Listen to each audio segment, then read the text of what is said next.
Hey guys, welcome to the Athfix. In this video, we are going to cover most important and the fabulous concept in the microprocessor, which is the ARM architecture. Well, ARM is abbreviated as the Advanced RISC Machines. Well, as the same RISC machine which we have discussed in the instruction set architecture.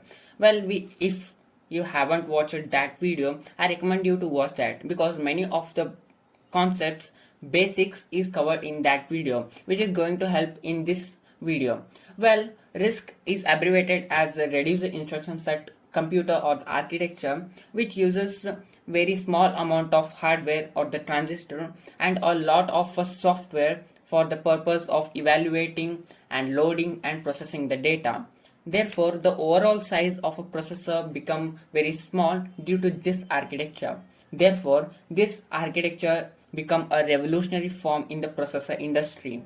And it is mainly used in laptops, tablets, mobile phone because of its small size. In fact, the companies like Apple, Applied Micro, Broadcom, Marvell, Nvidia, Qualcomm and Samsung Electronics use this architecture for designing of the processor. Thus, you will not find any of the cooler fans in any of the MacBooks nor in tablets or in the mobile phones because of this processor. Because this processor is very small in size and it is low cost and it gives very high performance and it uses the low power, because of which we don't use any of the cooler fan in it. Well, the license for the manufacture of any processor which is related to ARM architecture is given to the ARM Limited company, which is a Britain based, and this company holds license for this ARM architecture. And if any company want to manufacture any of the processor, then they have to visit this ARM Limited company for the license.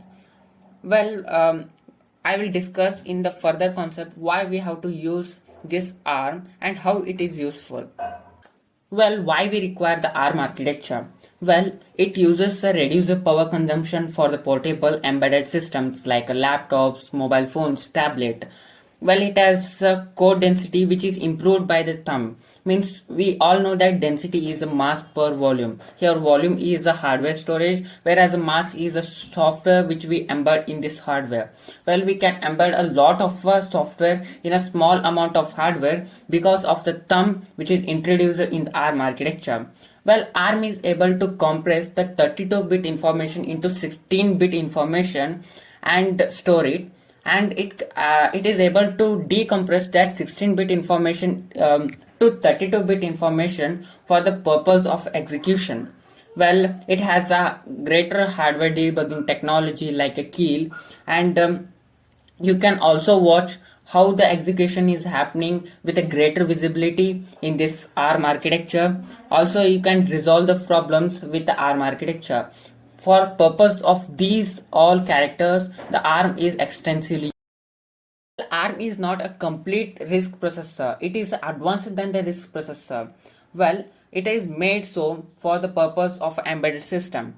And ARM is different from RISC in many of the factors, which includes a variable cycle of execution for certain instruction, and it uses an inline barrel shifter leading to more complex information, as well as it uses a thumb which is 16 to 32-bit instruction set, as well as it uses a conditional execution, and it uses the enhanced instruction, which we are going to discuss point by point in further concepts. Well, now we have variable cycle of execution. First, we come with the load store architecture. In the instruction set architecture, we came across a term called load store architecture, which means the load or the data is divided in two formats. One is arithmetical logical unit and the second one is the memory unit. Well, this execution will happen in multiple cycles on the basis of number of registers transferred. If the number of registers transferred to the ALU is more, then ALU do its operation, else the memory do its operation. And the transfer by the sequential memory access is faster than the random memory access, thus it become a faster one. Well, the second one, the inline barrel shifter. In hardware, there is a combinational logic circuit which shifts the bit information to either right or left on the basis of the required output is termed as an inline barrel shifter. Now we come up with the enhanced instructions in which we have 16 to 16 bit multiplication, which is able because of the digital signal processing of the ARM architecture. And this is all about what and why the ARM architecture is used. Well, now we discuss about the how the ARM chips are named, or ARM naming conventions. Well, in the ARM naming convention, we have a keyword named ARM and variable named X, Y, Z, and we have a label. Well, ARM is as it is. Well, X represent the number of a cores, Y represent the memory management model, and Z represent the cache information, and the label represent the extra features which are present in it. Well, what are the extra features? Well, these extra features are named with English alphabets D, E, F, I, J, M, and T.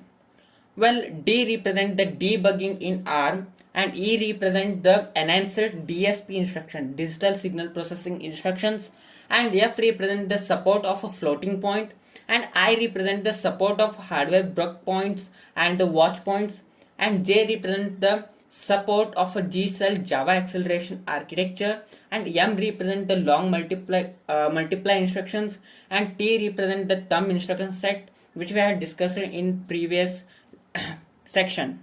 Well, we discussed this ARM naming convention with one example, which is ARM 7 TDMI. Well, we all know that this ARM is a keyword which is an important, and 7 which represent number of cores, and here we don't have the memory management model as well as the cache information. And next we have TDMI. T means we all know that the thumb instruction set, and D means debugging in ARM, and M which means the long multiply instruction, and I which means support of hardware breakpoint and the watch points. This is how it is an example of the ARM naming convention, and we have a table which we discuss about how the naming is made. Here we have X, Y, and Z, and we have description.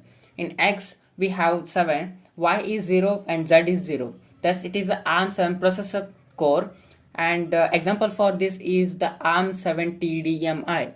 In the next we have a 9, and 9 means number of cores are 9, and it is the ARM 9 processor, and it has ARM 926EGS. Means E means the enhanced DSP instruction, J means G-cell Java acceleration architecture, S means synthesis hardware design, and it is a kind information you have to note down it. I will not discussing further about it. We go with the embedded system. Well, do subscribe our channel.